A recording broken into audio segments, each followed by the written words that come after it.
साथियों, आज हम चर्चा करेंगे कि भारतवर्ष में इस टाइम आदरणीय मोदी जी को बदनाम करने के लिए, हमारे देश के प्रधानमंत्री नरेंद्र मोदी जी को बदनाम करने के लिए उनके द्वारा जो राष्ट्र हित के अंदर कार्य किए जा रहे हैं, देश की जनता के 135 करोड़ लोगों के विकास के लिए जो मजबूत और ठोस कदम उठाए जा रहे हैं, उसको रोकने के लिए कुछ विदेशी ताकतों की साजिश से और उनके फंडिंग से इस देश के अंदर कुछ स्थानीय नेता पार्टियां, राजनीतिक पार्टियां उनको लगातार अपने अपने स्तर के ऊपर बदनाम करने का प्रयास कर रही हैं सोशल मीडिया के द्वारा।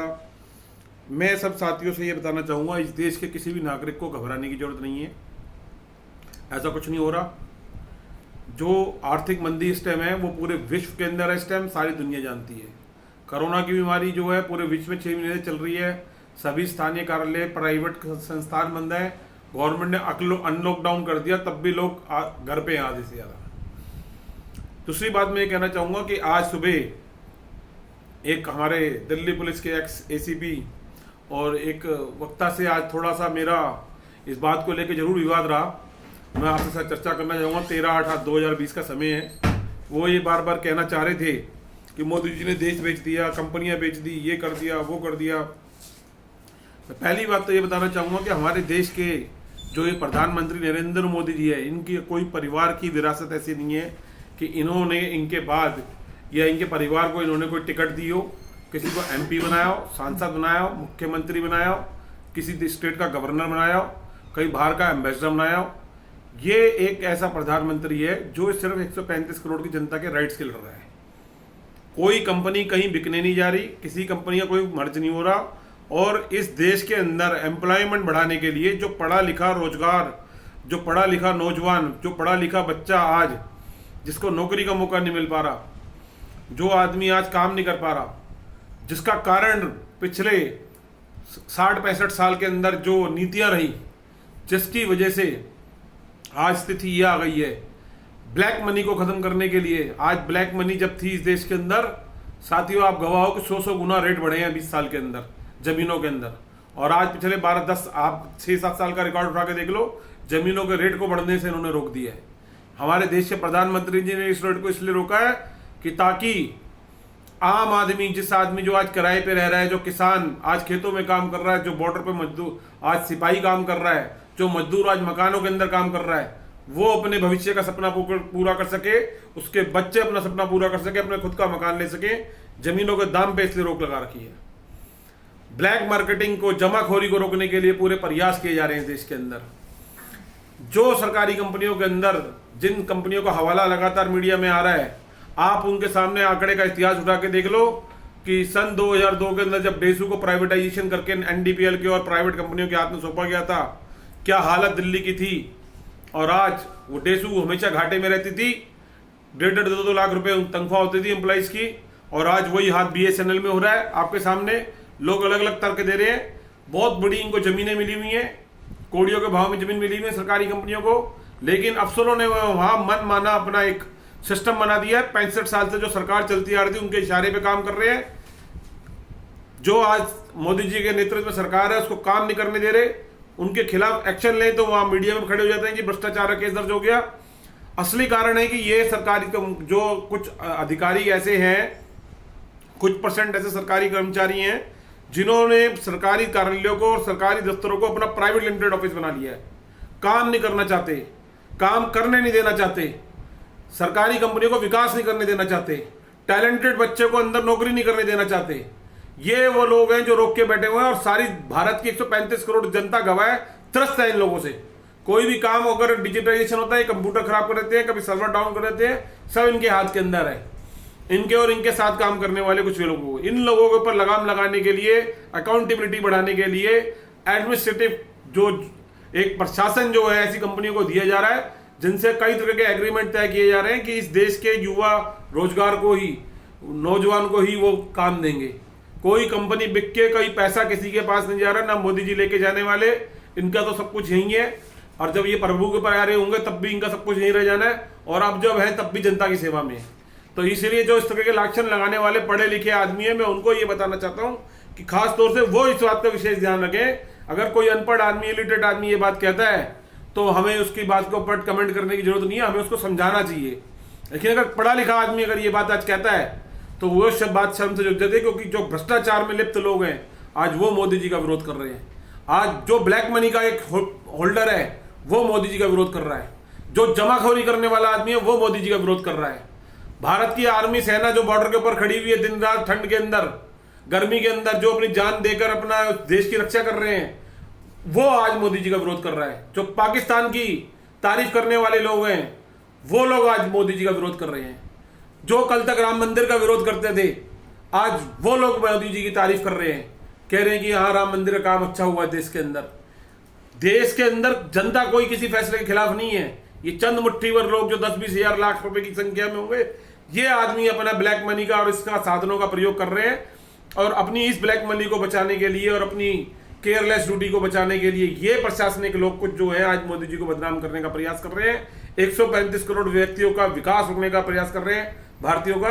सावधान रहने की जरूरत है ऐसे लोगों से। अगर ऐसे लोग अगर आपको कहीं भी मिले तो सूचना करें संबंधित थाने के अंदर, उसका स्क्रीनशॉट लें और थाने के अंदर भेजें कि ये आदमी इस तरीके से देश के प्रधानमंत्री के बारे में गलत कह रहा है, इस देश की नीति के बारे में गलत कह रहा है। 135 करोड़ लोगों की नहीं तो डिबेट करें, चर्चा करें, खुलेआम मंच पे आमंत्रित है। कभी भी हमारे साथ संपर्क कर सकता है, मेरी यूट्यूब पे कमेंट कर सकता है, सामने आए, चर्चा करो। चर्चा करने से हम कभी पीछे नहीं भागते, लेकिन उस चर्चा का लाइव टेलीकास्ट होना चाहिए। 150 लोग देखे, जनता के लोग देखे, झुग्गी में रहने वाला आदमी देखे, गरीब आदमी देखे, रिक्शा चलाने वाला देखे, किसान देखे, मजदूर देखे। सिर्फ ड्राइंग रूम में बैठ के चाय पीने वाले, चाय पकौड़े के साथ चुस्की लेने वाले लोग, सिर्फ उनके लिए ये देश नहीं है। जो किसान मजदूर आज खेतों में काम कर रहा है, जिसके हाथ में आज व्हाट्सएप मोबाइल है, आज वो वीडियो कॉलिंग करके 1500 किलोमीटर दूर अपने परिवार से बात करता है, ये मोदी जी की देन है। ये उन व्यापारियों की देन है इस देश के अंदर जो आज सालों साल अपने परिवार को नहीं देख पाते थे। आज वो जब चाहते हैं दिन के अंदर फ्री के अंदर मात्र 150-200 रुपए महीने के अंदर कई घंटे बात करते हैं अपने परिवार के साथ, उनका सुख दुख का हालचाल जानते हैं, वीडियो कॉलिंग पे अपने घर का आधा पता लेते हैं। ये उपलब्धि आज देश के अंदर मोदी जी की है और मोदी जी के साथ जिन्होंने उन कारोबारियों की है, मैं उनका भी धन्यवाद करूंगा जिन्होंने अपना दिमाग का इस्तेमाल करके, अपने पैसे का संसाधनों का इस्तेमाल करके आज देश को आज इस तरक्की में बचा दिया है कि आज गरीब रिक्शा चलाने वाला मजदूर, 100 रुपए दिहाड़ी पे काम करने वाला आदमी आज व्हाट्सएप मोबाइल लेके चलता है और अपने परिवार को 1500-2000 किलोमीटर बैठे भी यहाँ बैठे वीडियो कॉलिंग करके संपर्क करता है। जब चाहे बात करता है, उसकी जेब की पहुंच के अंदर आज उसका परिवार है। आज वो जमाना आ गया है कि कोई भी काम आपको व्हाट्सएप मोबाइल करके आप किसी से कहीं भी संपर्क कर सकते हो, अपनी बात किसी तक पहुंचा सकते हो। हॉस्पिटल में कहीं पे भी भ्रष्टाचार के ऊपर लगाम लगाने के लिए एक स्वर्णिम अवसर है कि आप अपने मोबाइल में ऑडियो वीडियो वॉइस रिकॉर्डिंग करके आप किसी भी संबंधित कार्यालय को दे सकते हो, कोर्ट को दे सकते हो, आदरणीय उच्च न्यायालय को दे सकते हो, सर्वोच्च न्यायालय को दे सकते हो, इस देश के सीबीआई को दे सकते हो। आपके पास आज जेब के अंदर एक वो हथियार है, मोदी जी की देन है। ये मैं आज ये कहना चाहता हूँ जिम्मेवारी से, आज देश के युवा को जागृत कर दिया है। 50 करोड़ लोगों के हाथ तक आज मोबाइल पहुंचा दिया है, ये मोदी जी की देन है। ये लोग जो देश की तरक्की को रोकना चाहते हैं, टांग फंसा कर रख दी है मोदी जी ने इन लोगों की, ब्लैक मार्केटिंग की और इन जमाखोरी की और इनके जो इस तरह के काम चल रहे हैं। परेशान हो गए हैं ये लोग मोदी जी से, इसलिए उखाड़ कर रखना चाहते हैं, जबकि जनता आने वाले 20 साल तक मोदी जी का साथ नहीं छोड़ने वाली। ये मैं आपको विश्वास दिलाना चाहता हूँ छत्तीसगढ़ के माध्यम से। चाहे कोई कितना प्रयास कर ले, बदनाम करने का प्रयास होते हैं हमेशा, रोकने का तरक्की को देश के, वो हो रहा है। मेरी इस देश के निवासियों से अपील है, जागरूक रहे ऐसे भैरवियों से जो हमारे बीच में रह के इस देश के 135 करोड़ लोगों की तरक्की को रोकना चाहते हैं, इस देश के प्रधानमंत्री की आवाज को रोकना चाहते हैं, उनके कार्यों को रोकना चाहते हैं, उनकी नीति का विरोध करना चाहते हैं। वो मोदी जी का विरोध नहीं कर रहे, वो अपनी ब्लैक मार्केटिंग, अपने उन कुकर्मों का विरोध कर रहे हैं जो जिसकी वजह से वो वहां सत्ता के ऊपर काबिज है। मैं ये बात आज आपको कहना चाहता हूँ। सरस्वती यार क्षेत्र के अंदर आम आदमी पार्टी का शकूर बस्ती से विधायक है, 8 मंत्रालय उसके पास है। 1007 सरस्वती यार के अंदर एक मजदूर की मृत्यु हो गई वेस्ट बंगाल से रहने वाले की। ना तो वेस्ट बंगाल का मुख्यमंत्री आया, ना दिल्ली का मुख्यमंत्री आया, कोई नेता उसके पास गया। आज जो संदिग्ध हालों में बिजली या करंट लगने से उसकी मृत्यु हो गई, आज तक उसकी कोई पूछताछ करने वाला नहीं है। दिनांक 12/8/2020 से सरस्वती यार के मेन रोड के लोगों के सुबह से मुझे फोन आ रहे हैं, 1083 से 1063 तक के कई लोगों के रात से 2:30 बजे से एनडीपीएल गया हुआ है। ये एनडीपीएल दिल्ली सरकार के अंडर में है, लाइट नहीं है, लोग परेशान हैं, लोग हर तरीके से परेशान है, कोई सुनने वाला नहीं है, कोई एनडीपीएल के ऊपर उनकी बात सुनने को तैयार नहीं है। आज सुबह ए ब्लॉक डीडीए मार्केट में 140 मकान के सामने 6 महीने से 8 महीने से वहां के नागरिक विरोध कर रहे हैं, सिटीजन विरोध कर रहे हैं कि स्कूल के अंदर तालाब बना हुआ है और इसमें मच्छर पनप रहे हैं, बीमारियां पनप रही हैं, यहाँ लेबर बिगर वेरिफिकेशन के काम कर रही है, बिल्डिंग की कंस्ट्रक्शन ठीक नहीं हो रही, कई तरह के एलिगेशन लग रहे हैं, और परिणाम आया 12/8/20 की बारिश के अंदर दीवार ढह गई आज 13/8 सुबह को, सुबह बाउंड्री वाल की। और जब वहां पे स्थानीय नागरिक इकट्ठे हुए, आवाज उठाने का प्रयास किया गया समाज देश के द्वारा, अग्रवाल परिवार द्वारा और अन्य लोगों द्वारा, महेश मित्तल जी वहां पे खड़े थे, तुरंत तत्काल तीनों की छतरें लगा दी गई कि ताकि ये अपराध छुप सके। मजदूरों के बयान कोई लेने को तैयार नहीं है। जब मैंने उनको ये बात बोला कि आप दिल्ली पुलिस के एसीपी हो, आप एक कानून के जानकार हो, आप उन लोगों की जाओ मदद करो, अपने आम आदमी पार्टी के नेताओं को बताओ कि यहाँ पे ये परेशानी हो रही है। क्या आम आदमी पार्टी का कार्यकर्ता सरस्वती विहार में नहीं है? क्या आम आदमी पार्टी का 162 में इनका मकान था सत्येंद्र जैन जी का? क्यों नहीं वहां पे आज तक कोई आदमी इस कल से लेकर अब तक इन आपदाओं में उनके साथ खड़ा होता है? वहां पे सिर्फ भारतीय जनता पार्टी का वर्कर खड़ा होता है, वहां पे आरएसएस का वर्कर, कांग्रेस पार्टी का वर्कर नहीं है वहां पे कोई। सबसे ज्यादा नेता मौजूद है सरस्वती विहार के अंदर, हाई प्रोफाइल नेता मौजूद है।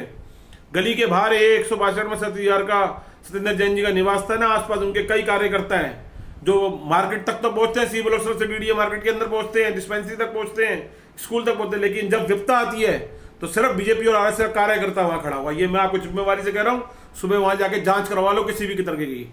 आज 13/8/2020 की शब्दावली ये उन लोगों के लिए है कि कोई मोदी जी की नीति को रोक नहीं सकता। हम तन मन धन से मोदी जी के साथ हैं, चाहे कुछ भी हो जाए। अब देश की तरक्की को कोई रोक नहीं सकता, मोदी जी की नीति को कोई रोक नहीं सकता, चाहे बॉर्डर पे खड़ा कोई सिपाही हो या खेत में काम करने वाला किसान हो, या बिल्डिंग बनाने वाला मजदूर हो, चाहे इंडस्ट्री में काम करने वाला मजदूर हो, जो सड़क में काम करने वाला मजदूर हो। अब देश की जो जनता है उनके साथ मोदी जी हैं और मोदी जी के साथ देश की जनता है। यही आज का नारा है। जय हिंद, जय भारत।